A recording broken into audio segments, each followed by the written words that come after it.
Hello students, today we will learn about class 7 social science history chapter the making of regional culture। क्षेत्रीय भाषाओं क्षेत्रीय संस्कृतियों का निर्माण। इस पाठ में हमें देखना है कि किस प्रकार से क्षेत्रीय संस्कृतियों का निर्माण हुआ है और आपको ये पता है कि किसी व्यक्ति की पहचान कैसे होती है। तो ये हम जानते हैं कि किसी व्यक्ति की पहचान उसकी भाषा से, उसकी पोशाक से, उसके रहन सहन से, उसके धर्म से और बहुत सारे ऐसे तथ्य होते हैं जिनके आधार पर हम उसकी पहचान कर सकते हैं। और कुछ क्षेत्रों की अपनी विशेष कल्चर होती है और जिनका काफ़ी विकास हुआ है और उस कल्चर की वजह से उस क्षेत्र को जाना जाता है। ऐसे ही हमारे देश में कुछ ऐसी भाषाएं हैं, कुछ ऐसी संस्कृतियां हैं जिसका निर्माण हुआ है और वो क्षेत्र उस कल्चर की वजह से ज़्यादा पहचाना जाता है। तो हमारे देश में सबसे पहले हम देखते हैं कि भाषा के आधार पर किस संस्कृति का विकास हुआ है और कौन सी भाषा का हुआ है। तो इसके अंतर्गत हम पहला जो बिंदु है वो देखेंगे the Cheras and the development of Malayalam. यहाँ पर जो चेरास डायनेस्टी है वो साउथ वेस्ट, जो इंडिया का साउथ वेस्ट अर्थात जिस जगह पर केरला है उस जगह पर चेरास डायनेस्टी का काफ़ी विकास हुआ था 9th सेंचुरी में। और उन चेरास जो राजा हुए हैं, चेरास डायनेस्टी के जो राजा हुए हैं, उन्होंने जो है मलयालम के विकास के लिए काफ़ी प्रयास किए और मलयालम लैंग्वेज का साहित्य काफ़ी इसमें लिखा गया उस समय। और इस प्रकार से केरला में जो है मलयालम भाषा, मलयालम संस्कृति का विकास हुआ और 12th सेंचुरी के आसपास जो है इसका काफ़ी इसमें जो है साहित्य लिखा गया। और मलयालम में जो एक साहित्य लिखा गया उसका नाम है लीलातिकम। और लीलातिकम जो साहित्य है जिसमें पोएम्स हैं और ग्रामर से रिलेटेड कुछ बातें हैं। और ये जो लीलातिकम लिखा गया है, ये पुस्तक जो लिखी गई है वो मणि प्रबलम शैली में लिखी गई है।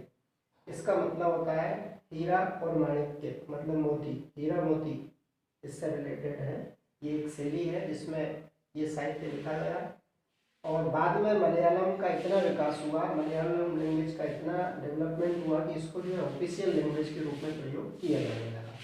तो इस प्रकार से केरल में मलयालम भाषा का विकास काफ़ी हुआ 19 से लेकर के 12th और 14th सेंचुरी में जो है इस समय इसमें काफ़ी विकास हुआ। और इसके साथ साथ में जो है इस क्षेत्र में पहले से जो है हमारे देश में संस्कृत का काफ़ी बोलचाल की भाषा में और काफ़ी प्रयोग इसका रहा है।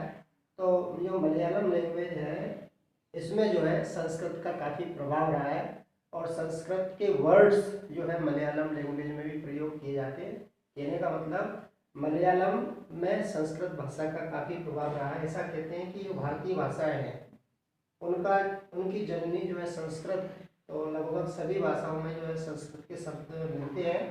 तो मलयालम में भी जो है संस्कृत भाषा के शब्दों का समावेश हुआ है। तो इस प्रकार से चेरास डायनेस्टी के समय मलयालम लैंग्वेज का काफ़ी विकास हुआ था, जहाँ तक कि मलयालम को जो है ऑफिशियल लैंग्वेज, उन्होंने ऑफिशियल जो डॉक्यूमेंट्स होते थे उनमें भी इसका प्रयोग किया है। तो इस प्रकार से जो है केरल जो राज्य है उसमें मलयालम भाषा का प्रयोग हमने देखा है। दूसरा अपना बिंदु है रूलर्स एंड रिलीजियस ट्रेडिशंस, शासक और धार्मिक परंपराएं। तो इसके अंतर्गत हम देखेंगे दी जगन्नाथ कल्ट, अर्थात जो जगन्नाथ संप्रदाय है इसके बारे में हम देखेंगे।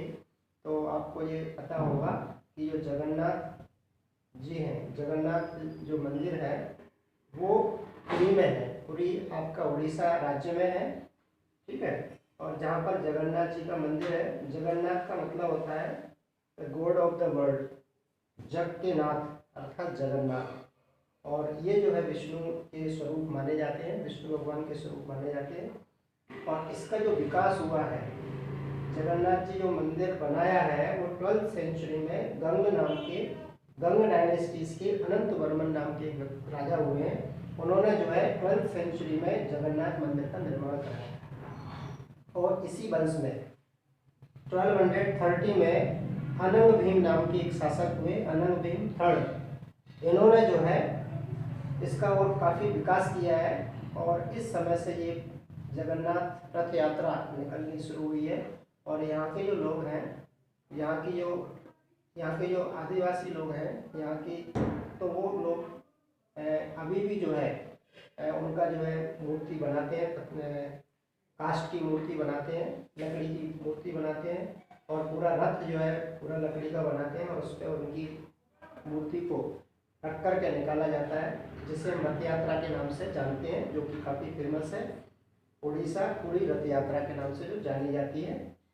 तो इस प्रकार से ये धार्मिक परंपराओं के कारण ये जो क्षेत्र है पूरा उड़ीसा का जगन्नाथपुरी, इसको हम इस नाम से जानते हैं।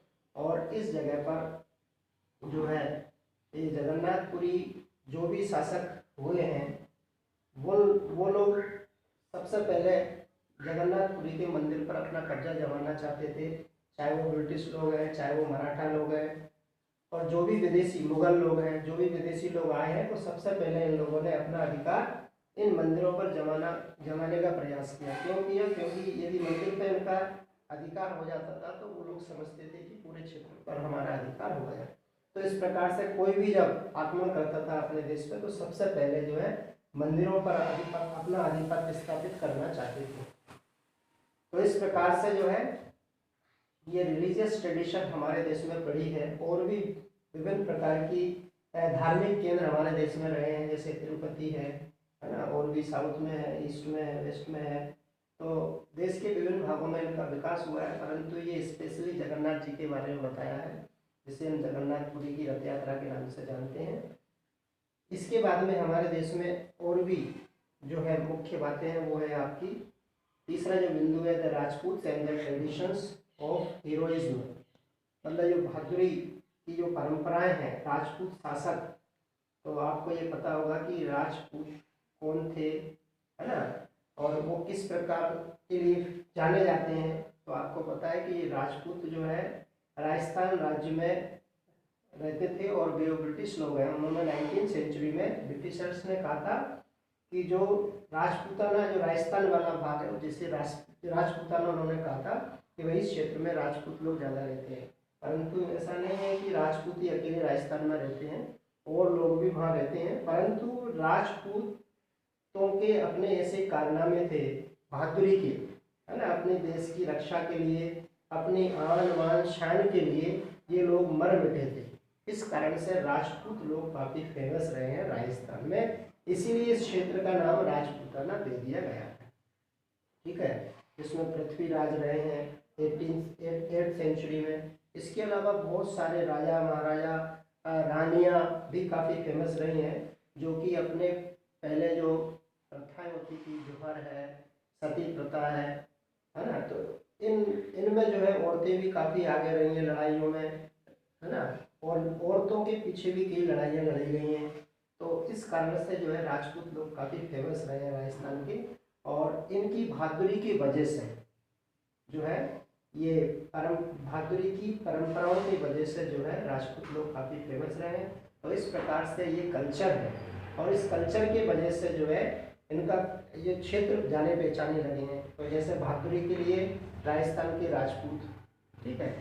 तो इस प्रकार से हम देखते हैं कि हमारे देश में विभिन्न क्षेत्र अपनी कल्चर के लिए फेमस रहे हैं, और बाकी का हम जो है अगले वीडियो में देखेंगे पार्ट 2 में। Thank you.